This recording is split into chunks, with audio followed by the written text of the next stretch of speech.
Mary Breckinridge is largely considered the mother of American midwifery. She is revered in eastern Kentucky.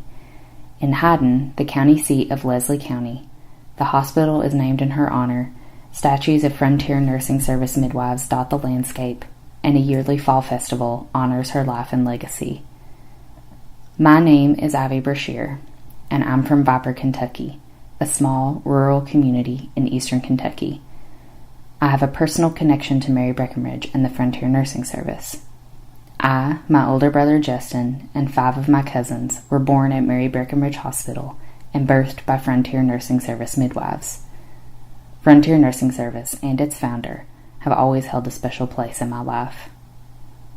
Recently, I spoke with my mom about her decision to choose Mary Breckinridge Hospital and midwifery care for the birth of her 2 children. In the following conversation, we discussed that decision and how her experience differed from that of her mother. We also talk about the ways in which the Frontier Nursing Service was forward-thinking and its unique influence on healthcare in eastern Kentucky. I wanted to do something different than what the experience my mother had been through.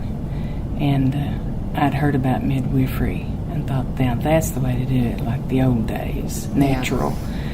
And I was into natural things back then, late 70s, early 80s.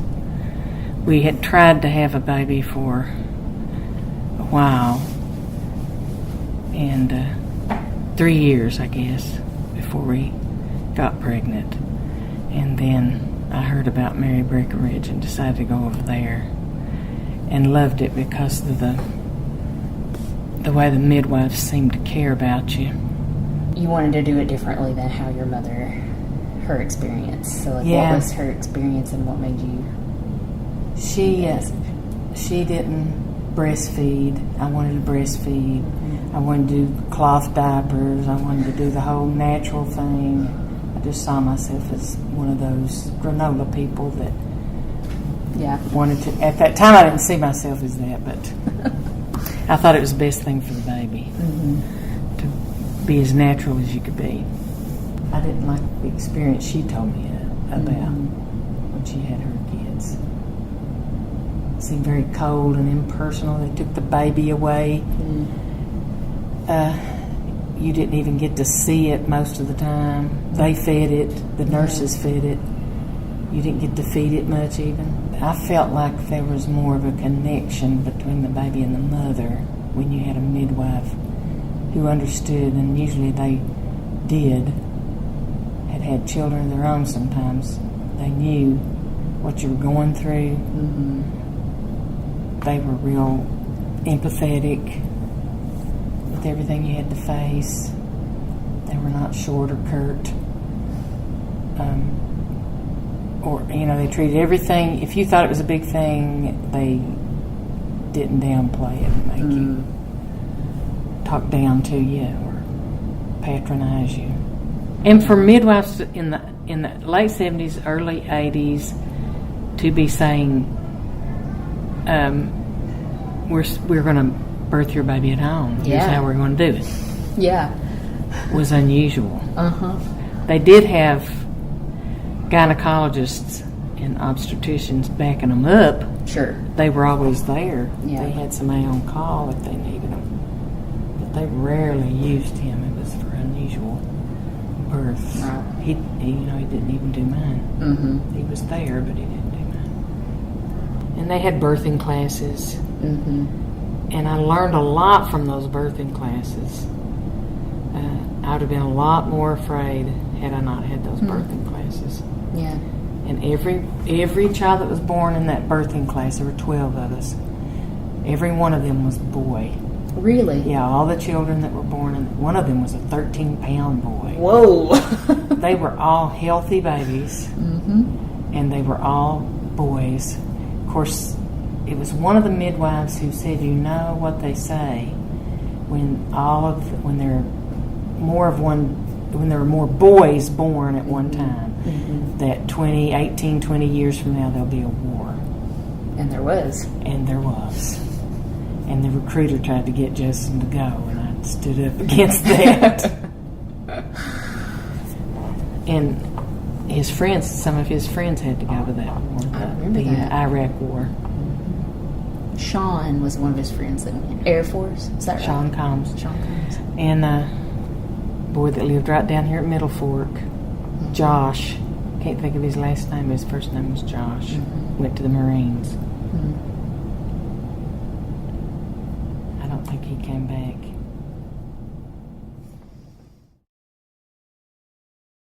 It's always been one of the things I've been most proud of, that I was born at Mary Breckinridge and birthed there and by midwives. Yeah. Because it always felt very Appalachian to me, and I've always sort of tapped into that part of myself and my heritage. And I talk about it now in spaces, and people are always so surprised. Oh wow, that's because now it's sort of this hip, trendy thing to do, and they don't realize they didn't realize it was right. Breckinridge made it trendy a long time ago. That she sort of, I don't know that she was like the mother of midwifery in America, but it seems that way, now that. Well, they were here. The midwives were here before that, but not trained midwives. Right. Not that I know of. I mean, you could look it up. Maybe there were trained midwives away from here, but in this area, no. They were just granny women that knew what to do. Yep. Had lived long enough to know. Had lived long enough to know how to. They had been taught by their grandmothers and mothers, and they just passed it down. There were just certain women that did that kind of thing in the community. It's always been interesting to me in terms of Mary Breckinridge and the Frontier Nursing Service about how now it's seen as this really. And I think even like when you were pregnant with me and with Justin, it was seen as this like, oh, we're returning to what's good and what's right, and this is what's best for the baby and what's best for the mother. They were forward thinking. Yeah, very forward thinking. They were all the time. And I mean, she came in here, it was the 20s or something like that when she first came in with this new thing that she'd gotten from Britain, and she brought it over here and said, well, I'm going to go here and do this in this place that is often, even then, was seen as like a backwoods place. Yeah, much more so. Yeah. Much more so than when coal came in. Because it was logging then. Right. And they did everything the hard way when the economy was based on logging. And they had to rely on midwives. Yeah. By the time you got to, or granny women. Right. In the community who just took it upon themselves to be the midwife. They didn't have formal training, but they knew how to. They'd send for them to come to the house and help with the birthings. But yeah, for a woman away from here to come in and set up a system that lasted is still going on today. It's striking me as interesting that Mary Breckinridge came to Eastern Kentucky long before you or Granny Della was around. Yeah, but there was like movements. I'm sure, just like the secretary who works here at school, she was delivered there because she lived over there. Right. They knew about it a long time before we did. I don't know if my mother knew about it, and maybe they did. Maybe she went around on horseback. I don't know how far out she went, but they may have heard about it. I don't know. There were midwives here. My parents were delivered by midwives. At home? Were they delivered? My dad was, yeah. I'm not sure about my mom, come to think of it. I'm pretty sure she was, though. She lived closer to town. She lived 3 miles from Hazard. But she was born in 32. Yeah. So I'm pretty sure she was born by midwife. She never talked much about it, but the midwife's name is on my dad's, your grandfather's birth certificate. Interesting. Along came Dr. Spock and all of these people that thought it should all be done in a hospital. And what time was that? Was that 40s, 50s? It was 50s, 60s. Yeah. People thought it should be done in a hospital. It was more sanitary, more clean, whatever. And back in the 40s even, I think they still had midwives going around. That makes sense. And they had doctors coming, making house calls in the 50s. Yeah. But if you had to have a baby, you had to go to the hospital. The doctor didn't come around to deliver the babies, you had to go to the hospital. So counterintuitive. Yeah, it was kind of. I guess he was just for other things, I don't know. Yeah. There was that movement of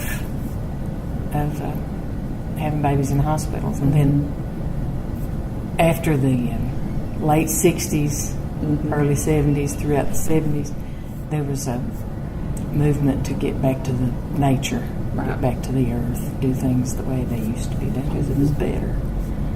Children were healthier being breastfed and that kind of thing. So we kind of searched out Mary Breckinridge for that reason. And we're happy we did. I don't really have any regrets for what I did. Maybe that I should have done it longer, like the breastfeeding. Or maybe tried out the cloth diapers a little longer. That's a hard thing, though. Yeah, I had a hard time dealing with that one for travel. Yeah. But I don't think. I think I did the right thing going to Mary Breckinridge. Thank you for talking to me about this. You're welcome. We could go on a lot longer. We could. Time is getting away from us.